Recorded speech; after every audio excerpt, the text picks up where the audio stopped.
병원에 있다고 해서 신앙생활이 멈췄다고 생각하지 마라. 어떤 분들은 신앙생활을 하다가 어려움이 생겨서 교회를 잠깐 안 나오는 경우들이 있잖아요. 그러면 내가 신앙생활을 쉬고 있다고 생각을 해요. 쉬는 건 없어요. 구원 받은 날부터 주님 오실 때까지 쉬는 날은 없습니다. 사람을 내 사람으로 만들 게 아니라 하나님하고 친한 사람으로 만들어줘야 돼요. 하루에 30분 이상씩은 꼭 성경 읽는 시간으로 떼놔야 됩니다. 성경 뭐 4장 읽자, 3장 읽자 얘기하지만 그건 하도 안 읽으니까 하는 얘기고 30분 이상은 성경을 읽어야 돼요. 왜냐하면 제가 성경을 읽다 보니까 성경 딱 펼치면 들어와요? 안 들어와요. 기도도 마찬가지입니다. 기도한다고 손 모으고 눈 감았어요. 그럼 기도 돼요? 잡새가 날아다니고 막 엉뚱한 생각 나고 막 이게 기도가 잘 안 돼요. 사실 기도할 수 있는 준비하는 시간이 꽤 걸려요. 하나님, 제가 기도할 수 있도록 제 마음을 잡아주십시오. 그 기도하는 시간이 또 들어요. 성경도 마찬가지거든요. 성경 펼쳤다. 눈에 안 들어오거든요. 그러면 준비되는 시간이 있는 것 같아요. 그 시간이 없이 우리가 하나님을 배운다는 건 불가능합니다. 말씀을 읽지 않고 말씀을 기억하지 않는다. 그것은 삶을 포기한 것과 같아요. 이 말씀이 우리의 마음속에 들어오기 시작하면 하나님의 두려우심이 보이기 시작할 거예요. 하나님의 어미하심이, 그 하나님의 영광스러움이 마음속에 새겨질 겁니다. 일상생활 속에서 하나님 잘 기억나던가요? 사람들하고 막 부딪히고 직장에서 일하고 막 그 업무에 치중하고 있고 막 영업하고 있고 이럴 때 하나님 생각납니까? 사실요, 캄캄하게 잊어먹고 살죠. 우리가 하나님의 말씀이 내 안에 머무르고 있을 때 하나님의 위대하심, 그 영광스러움이나 하나님의 두려우심이 그때 비로소 들어오기 시작합니다. 친한 사람 조심해라. 가까운 사람 조심해라. 사람은 믿을 게 못 돼요. 육신적으로 친해지면은요, 반드시 문제가 생길 수 있어요. 구원이 악인에게서 멀어짐은 저희가 주의 율례를 구하지 아니함이니이다. 구원이 악인에게서 멀어지는 이유가 뭐냐? 저희가 주의 율례를 구하지 않는다. 그럼 악인이 뭐죠? 하나님의 말씀 반대편에 있으면 악인이 되는 거예요. 구원받은 사람도 마음이 하나님의 말씀과 다르다면 악인의 위치에 서 있는 거잖아요. 악인이 되는 게 아닙니다. 구원받은 사람은 악인이 될 수는 없어요. 왜? 의인이라는 신분을 예수님을 통해서 얻었으니까. 그러나 의인이 악인의 위치에 있을 수는 있다는 거예요. 중간에서 이간질하는 거 있잖아요. 예? 이 수군수군하는 것이 지옥 가는 죄인 거 아시죠? 뒤에서요, 형제자매 헐뜯는 이야기하는 것은요, 이 하나님 앞에 가면 정말 혼날 거예요. 이 교회 안에 이렇게 막 말들이 많잖아요. 그 말들을 들어보면 과연 누구 입에서 나왔을까 보면은요, 대부분 누구 입에서 나오냐면 그래도 신앙생활을 꽤 했다는 분 앞에서 나와요. 그 입에서. 목사들 뭐 믿을 거 없어. 뭐 전도인들 뭐 아는 것도 없어. 어떤 분은 자기가 전도인보다 더 많이 알고 있다고 생각하는 분이 있어요. 여기 가서 요 얘기하고 저기 가서 저 얘기하고 마치 어떤 소식을 자기가 제일 먼저 전해야 되는 것처럼 그렇게 생각하는 분들이 있어요. 누구 뭐에 대해서 말 듣잖아요. 기도부터 하셔요. 응? 그걸 막 가가지고 막 누가 이랬대 들었어? 못 들었는데 누가 그랬대? 막 그러면 또 가가지고 넌 들었어? 못 들었어? 이거 막 내가 전해줘야 되는 책임이 있는 것처럼 그냥 그러지 말라고요. 들으면 그냥 가만히 계셔요. 응? 시간 지나가면 드러나게 돼 있고 시간 지나가면 옳고 그름이 다 나타나잖아요. 그죠? 굳이 내 입으로 그 얘기 안 해도 됩니다. 주의 말씀을 지키지 않는 거잖아요. 그러면 주의 말씀을 지키지 않는 사람을 시편 119편에서는 뭐라고 얘기합니까? 괴사한 자라고 말하잖아요. 그러니까 우리는 하나님 말씀이 최고이고 하나님 말씀의 중심으로 살아야 된다는 거죠. 네? 내가 보기에 별 볼 일 없어도 남편을 무시하는 사람들은요, 예수님을 무시하는 사람이라고 생각하면 돼요. 이 형제님들 중에 아내 무시하는 분들이 있더라고요. 그 아내 무시하는 분들은요, 하나님을 무시하는 거예요. 예? 이 미련한 놈, 그럼 그 미련한 놈을 누가 만드셨어요? 하나님이 만드신 거잖아요. 결국에는 그게 하나님 욕하는 겁니다. 아이들하고 대화가 잘 됩니까? 마음속에 있는 이야기까지 부모님이 하는 고민을 자녀한테 얘기해 보세요. 많이 해보세요. 그러면은요, 자녀가 아니라 동역자가 되고 이게 하나님이 주신 믿음의 어떤 조력자가 됩니다. 하지 말아야 될 건 안 해야 돼요. 해야 될 건 반드시 해야 됩니다. 그런데 해야 될 것이 안 해도 되는 것처럼, 또는 하지 말아야 되는데 해도 되는 것처럼 이게 유야무야 이렇게 돼버리면은요, 교회의 기준 자체가 무너질 수밖에 없어요. 두 마음을 품었다, 이건 말이 안 되는 거거든요. 그런데 그것이 우리 마음속에서 갈등이 되고 있잖아요. 세상 거 잘 놔줘요? 자기 손에 없다고, 아이 부자 돼봐야 별거 없지, 뭐 부자 돼본 적이 없거든요, 자기는. 그런 의미에서 드리는 말씀이 아닙니다. 결국에 그것이 나한테 만족과 위로를 못 주지 않냐, 그 얘기예요. 결국에 그것이 나한테 진정한 평안과 만족을 줄 수 있냐, 아니라는 거예요. 애완동물에게 투자하는 돈만 다 모아도요, 이 세상에 굶어 죽는 사람 하나도 없을 거예요. 하나님의 사랑을 받았어요. 그 큰 사랑을 받았어요. 정말 주님을 위해서 할 수 있는 것들이 굉장히 많아요. 한다고 마음에 작정만 하면 할 수 있는 시간, 그리고 어떤 재능, 능력, 그리고 돈, 이런 것들이요, 얼마든지 있을 수 있습니다. 근데 마음이 거기에 다 있지 않아요. 구원받은 사람은요, 구원받은 사람을 좋아하도록 돼 있습니다. 구원받은 사람은 성경을 좋아하도록 돼 있어요. 구원을 받은 사람은요, 특징이 있어요. 왜냐하면 성령께서 안에 계시기 때문에 성령의 활동이 있어요.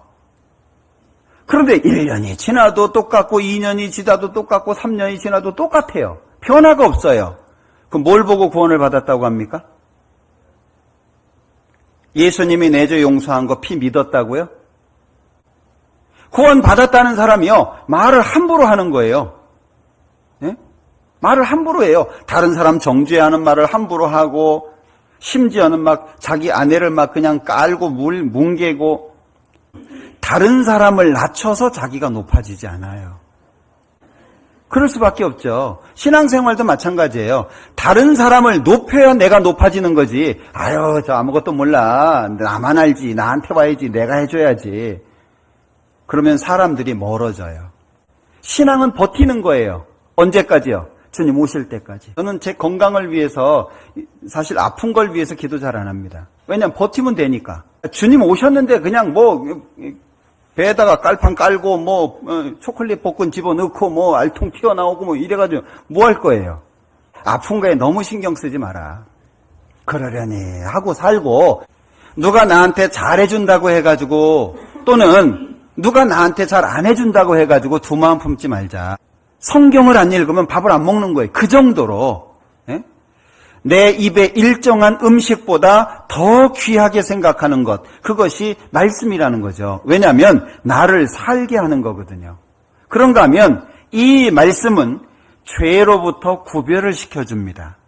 내 마음이 그 말씀으로 채워져 있다면은요, 그 말씀이 죄를 용납지 않아요. 우리는 죄를 이겨낼 수 있는 힘이 별로 없다는 걸 기억하셔야 됩니다. 우린 아직도 연약합니다. 악은 모든 모양이라도 버리라 그랬잖아요. 그럼 우리 시대는 책 안 읽죠? 기도 잘 안 하죠? 성경 안 읽죠? 근데 교회는 잘 나와요. 예? 교회는 잘 나와요. 거기다가 임원하고 있어요. 그러면 어떻게 하겠어요? 깡닭으로 하는 거예요. 소리치고 반말하고 막 함부로 하고, 듣는 사람 기분 나쁘겠죠? 남이 할 때는 기분이 나쁜데 자기가 할 때는 기분 나쁘다는 걸 몰라요. 그러니까 죄가 안 떨어져요. 죄가 떨어져야 하나님이 쓰시는데, 죄를 버려야 쓰시는데, 얘기를 하고 싶어가지고 그냥 막 입이 들썩들썩 하는 거예요. 그걸 못 막아요. 그리고 결국에는 한다니까요. 너만 알아. 그 순간 다 하는 거예요. 신앙은 성장할수록 작아지는 거예요. 내가 나를 존경해달라고 큰 소리 치는 게 아니라 내가 작아지면서 존경을 받는 거예요. 봉사회장이 얘기했다. 그러면 그 말을 듣는 걸 인격적인 수치로 들어요. 왜 내가 그걸 들어야 돼? 신앙이 성장하지 않으면 그래요. 말씀이 없으면 그렇게 되는 거예요. 예? 자기가 하지 왜 나한테 시켜? 이렇게 돼요. 직분이라고 하는 것 자체를 하나님께서 전도인을 통해서 세우도록 하셨습니다. 그게 에베소서의 말씀이죠. 그것에 순종하는 것이 하나님께 순종하는 거예요. 왜 그게 인격적으로 들려야 됩니까? 참 이상하잖아요? 인격적으로 들리는 이유가 뭐냐면 신앙적으로 그것이 받아들일 만한 신앙이 안 된 거예요. 그러니까 그렇게 될 수밖에 없어요. 신앙생활이라고 하는 것 자체가 죄에서 멀어져야 되잖아요. 하나님의 말씀이 내 안에 있어야 죄에서부터 멀어질 수 있습니다.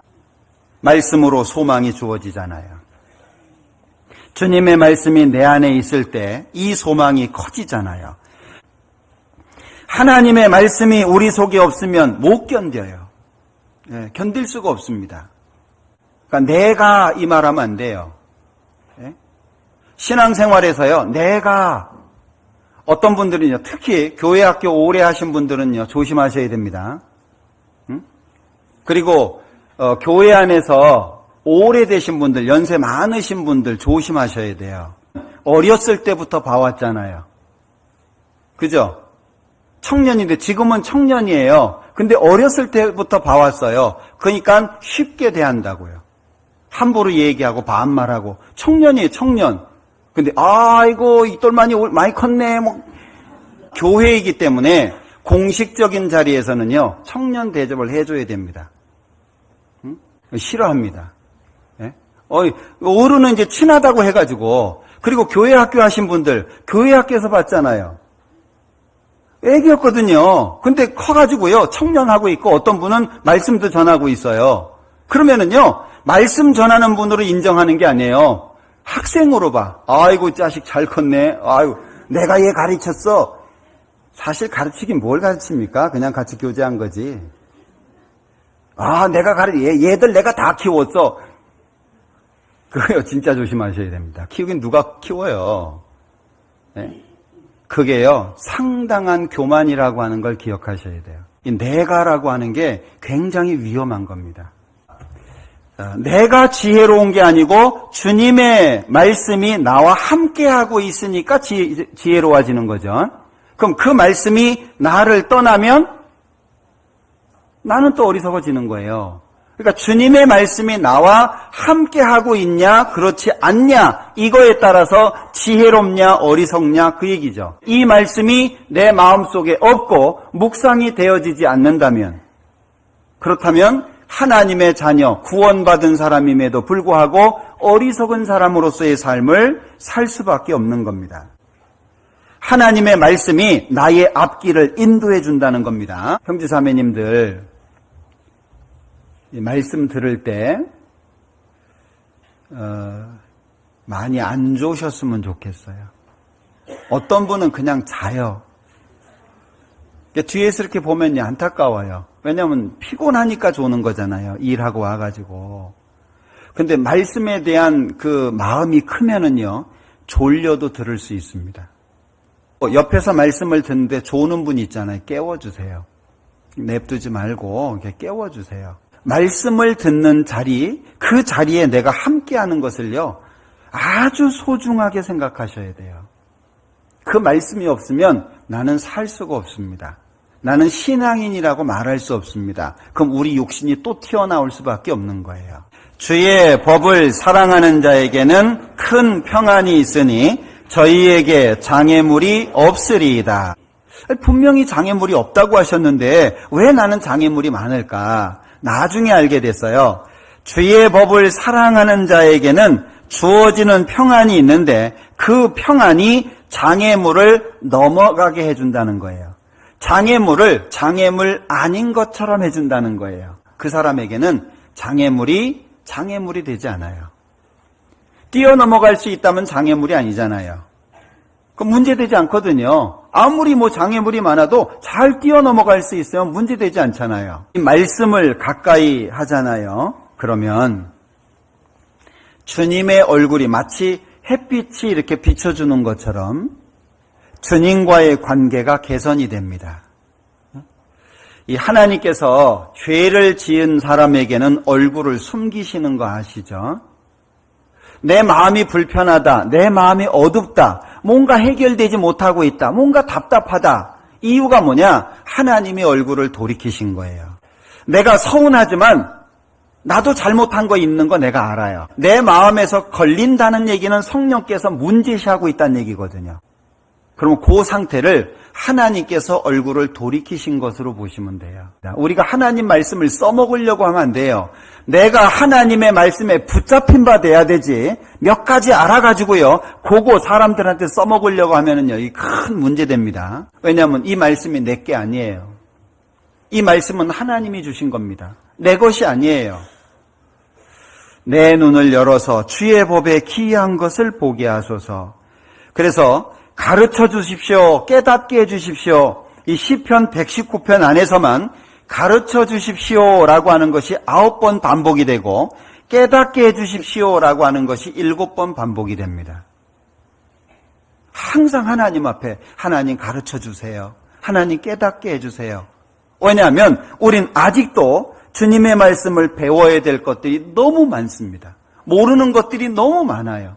하나님께서 깨닫게 해주시지 않으면 실제 우리가 무엇을 깨달을 수 있겠어요? 구원을 받은 사람은 구원받은 사람을 사랑하게 돼 있고 용납하게 되어 있고 부족한 부분에 대해서 채우고자 하는 마음이 있어요. 그러니까 여기 나는 주를 경외하는 모든 자와 주의 법도를 지키는 자의 동무다. 이게 연합되어 있는 상태, 함께하는 상태. 우리 혹시 형제 자매님들에 대한 미움이 있습니까? 이 시간 이후로 버리셔요. 형제 자매님들에 대한 미움이 있다면 기도해 주세요. 기도하다 보면은요, 미움이 아니라 그분이 불쌍해져요. 하나님이 참으로 그분을 도와주기를 원하는 마음이 생기더라고요. 버리셔요. 정말 쌓여있는 아픔이나 뭔가 마음속에 걸려져 있는 것들, 그게 주님을 위한 발걸음을 막잖아요. 그죠? 우리가 주님을 위해서 가야 되는데 그걸 이렇게 막고 있거든요. 그거 버려야 됩니다. 이 시간 이후로 혹시 미워하는 것이 있거나 마음에 상처가 있거나 누구한테 상처 받았다라고 하는 것들이 있잖아요. 그거 다 털어버리셔요. 기도 가운데. 말씀이 있지 않는 신앙은 거짓이에요.